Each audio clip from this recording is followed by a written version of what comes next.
Hello, welcome to Widnes Rugby Chat. It's episode 3. Thanks to everyone for listening, downloading episodes 1 and 2. Hope you enjoyed last week's interview with Kieran Purtle. Everything will remain available to listen to throughout the season on Apple. We're now on iTunes, Spotify, of course directly through Audio Boom, or of course the videos on YouTube. The plan is to get some interviews lined up in the next few weeks with various people, so a bit tight. I've got a really interesting one that I'm hoping we'll pull off for next week's podcast show, so fingers crossed on that one. Today I wanted to look at the squad. You see I've got a little bit of a setup here. My trusty assistant Alex, who's behind the cameras, helped me put all this together. Going to look at the players we've got, the players Widnes have got so far for 2019, how I see the starting 13 looking at the moment, and then I've got a few, well, not so many aces unfortunately. I've been scratching around looking for some links and some rumours of players that Widnes are chasing at the moment. So we've got a few extras, shall we say, that we're going to put onto this team a bit later on. So I know in episode 1 I went through the squad, so there's not really been any changes since then. So yeah, let's get in. I think, and I'd be keen to know your thoughts as well, so please do leave comments on Twitter, on YouTube, and let me know who would make your starting 13. But I'll go through now how I probably see things looking. We'll start with fullback. So Reece Ambry, obviously being a long-term fullback at Widnes, and he's now gone. I don't think it takes a rocket scientist to work out that this man, Ollie Ashall-Bott, will be probably first choice. He'll probably get the number 1 shirt next season, so we'll stick him up there as the fullback. Again, I mean, he's got all the attributes, Ollie. I think his durability is a concern, so it'd be interesting to see how he goes in Championship. Of course, a little lower standard than Super League, but perhaps a bit more physical. On the wings, I think this is an area where I think opinions divided, it's fair to say, amongst Widnes fans. So I'm just looking at my thing below to make sure I've got everyone, but we've got Ryan Ince, who's played a lot of games in Super League, I guess, for someone in the 80s. He's probably the most experienced winger, if you like, at this moment in time. So I think, looking at the squad that we've got, I think Ince is probably down as one of the starters at the moment. Whether that'll change remains to be seen. On the other wing, we're going to go, well, I'm going to go, I should say, Owen Buckley. I think he did well at the end of last season when he came in. He took a few tries, he scored a few good tries. You know, Hull away, he scored a good one there.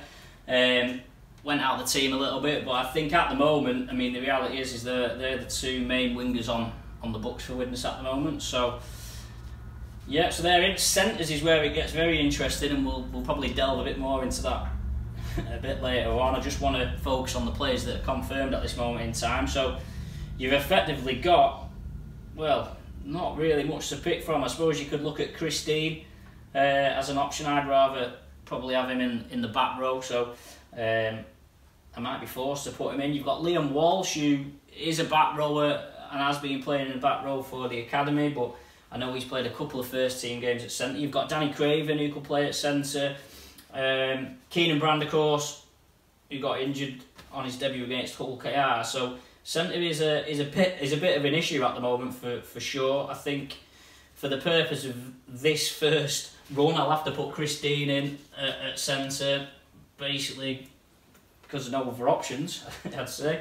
And Keenan Brand will fit the other spot again, just almost by default. Takes us to half-back, so I would say 4 or 5 half-back options at this moment in time. I think Tom Gilmore will be the shoe-in number 7. I think it's probably his last chance saloon maybe for Tom this season. He's going to have to take the Championship by storm. I like Danny Craven, but I think probably, I mean, looking at this, I think I will go for Craven at standoff.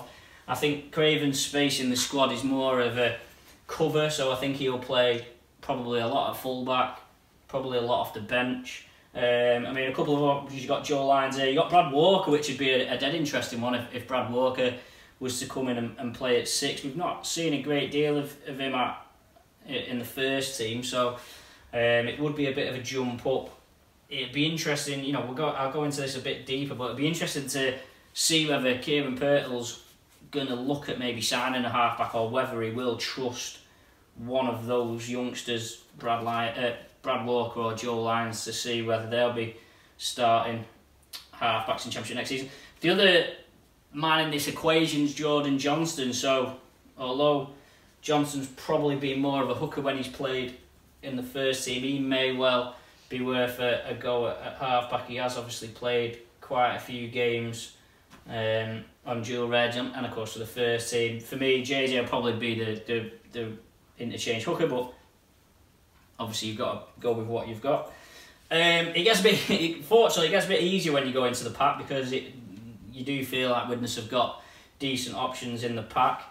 We're sort of cheated by only doing one Chapel brother, but I think that's Jay. For me, he'd be the starting prop. Liam Hood, obvious new signing, playing at hooker.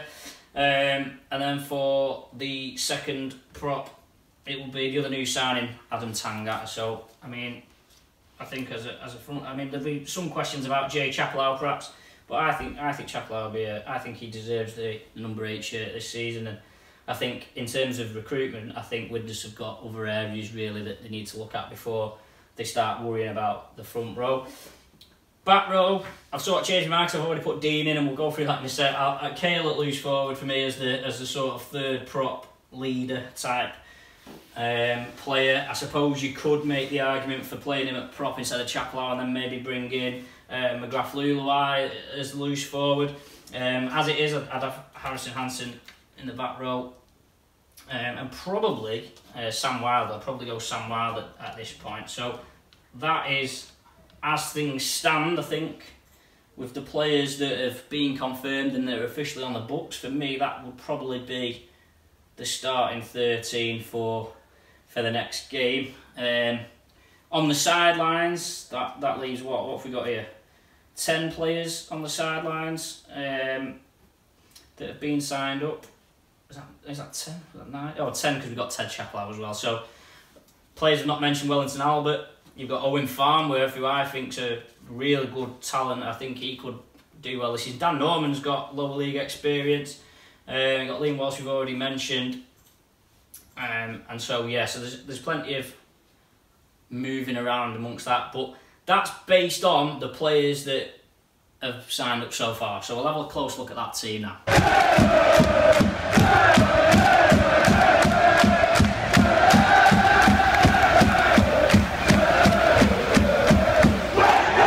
Talk about 5 potential new signings, and it was a real struggle, I have to admit, to find 5 potential new signings.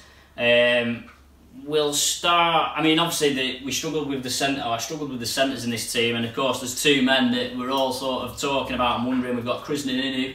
We're still not quite sure what's happening with him. He's being linked with Salford.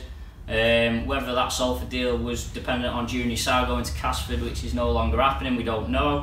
Kieran Purtell said he was speaking to him last week, and you know, again, we don't know what really happened with that. And then of course Anthony Gelling, the big question over Anthony Gelling and whether he's still coming over to Widnes, because I think if we move things around, so I mean, sorry to Keenan Brand, but we're going to pull him off the team board here, and we're going to put Krisnan in there at right centre, and then we're going to take Christine off of left centre and put Gelling in there.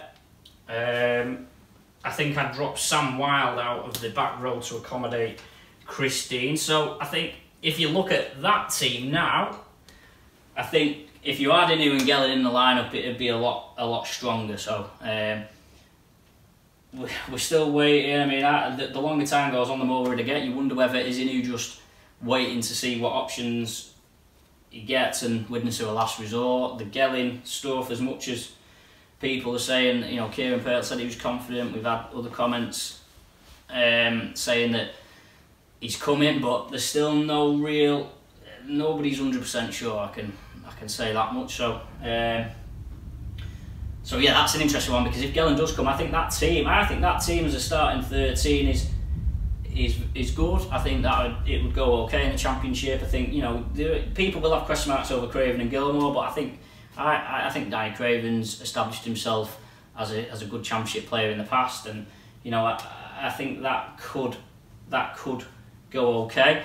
So I've got Charlie Gubb here as well. I think it's very unlikely that he's going to be coming back, but I mean I think if you added him to the forward pack that Widnes have already got, then I think, you know, I mean, let's sort of mock out a bench here. You've got Gubb, Wellington Albert, Jordan Johnston, and let's say McGrath Luluai or Sam Wilde. Let's say I don't think that's not a bad bench, you know. Of course, that's if Gubb comes, which doesn't look particularly likely. I mean, even if you take Gubb out of that, I think if you put, say, Owen Farnworth in there, I still think that as a bench that's not too bad. You know, I think people need to forget about Toronto. I think they're just in another level. It's pointless trying to compete with them for signings and stuff. I think you've just got to get the best team that you can together. You know, you look at Lee, you look at Featherstone. They're all behind the 8 ball. Halifax have just retained their strong team and added a couple to it. Toulouse is similar. So yeah, so 3 more. I've got 3 more faces here. I've got one who I believe is a definite signing. So we've got Jack Owen. So my understanding was he was in pre-season training with the squad on Monday. Looks like he's going to be coming back to Widnes after a few years away. Of course, he played a good few games in Super League before going on to Saints, Sheffield and then Lee. I think if you look at Owens, I mean, I always thought Owens would be the successor to Hanbury at fullback. I won't lie. I think when he was coming through, I thought that was the natural progression. It perhaps didn't work out for him. But I think Owens could potentially maybe take Owen Buckley's spot on that left wing outside of Gelly. I'm going to put Owens in there. Having said that, I do think Buckley and Ryan Ince, I do think Buckley's got a real chance of establishing himself in that right wing spot. I think Ince has... I like Ryan Ince, but I think he's blown a bit hot and cold. I think in the first team he scored some really good tries against Leeds, but I think, you know, them two fighting for that spot could be useful. Obviously, the thing with Owens as well is he can potentially cover fullback if Ashall, for whatever reason, can't play. So another slight change to the lineup there, and we're starting to get somewhere. And then 2. I've been asking around for rumours and hardly anybody's been able to give me anything, so I've just got 2. There's one man, and I've been quite vocal about this, there's one man, if I was a championship coach or a championship club, I'd be trying to sign this guy, and it's Martin Ridyard. I think if you grab Martin Ridyard and add him into your team at championship level, you're in a very good place now. Featherstone have lost a lot of players. Ridyard is still there, so perhaps from their point of view, he's like their statement. You know, we're keeping Martin Ridyard. So it'd be interesting to see. But I honestly think that, you know, could you knock on their door and ask them and make them an offer? Because I think if you had, let's take Danny Craven out of this team. If you take Danny Craven out of this team and put Ridyard in, we're starting to look a bit more like a team that you feel could win promotion. A lot of ifs, buts and maybes, but I think for me that team, I'd be quite happy with that team. You know, there's 4 players. I've basically put 4 players in from the original choice that I made, one of which I'm pretty confident it's going to be there. The other 2 are unknown, and then one's complete fantasy from me. So those, I think this exercise just shows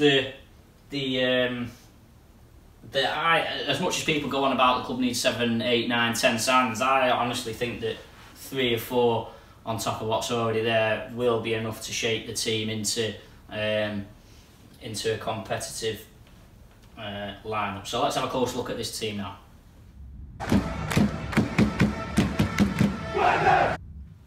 So that's the sort of dream team, I suppose, at the moment, for want of a better word. Another face that I've got here is just Rhys Evans, just because he's in a well-publicised situation at Lee. I don't know whether if Gelling, for whatever reason, doesn't come, Evans could be a potential target. We don't know. Obviously, having worked with Kieran Purtle last year. So, of course, I think it's fairly common knowledge. Well, I think we all sort of feel the same. A lot hinges on what happens with Inu and what happens with Anthony Gelling. So fingers crossed. I know I should probably take Ridyard off because he's a bit more unrealistic than the others. But I still think that there's a lot of criticism about the squad. But I still think it's probably better than some people maybe give it credit for. Very young squad, and I think you saw that on the videos that the club released of pre-season training. That is a worry. I think there's a lot of players that are maybe still developing, and yeah, it'd be interesting to see how that goes at the start of next season with the young players as well. The club's also launched all the teamwear and off-field stuff. I was in the shop, or I was in Tesco, I should say, earlier, and just had a quick peek around. It probably looks better in person than I thought of it online. I was a bit unsure about the orange GMB logo, which I know a few people have commented on. So, but it doesn't look too bad in the shop, and there's plenty of variation. It's good that it's online, so that those of us who, or those fans who live away can get it ordered. We're all waiting to see what the new kit will be like, so hopefully that'll be out in the coming weeks.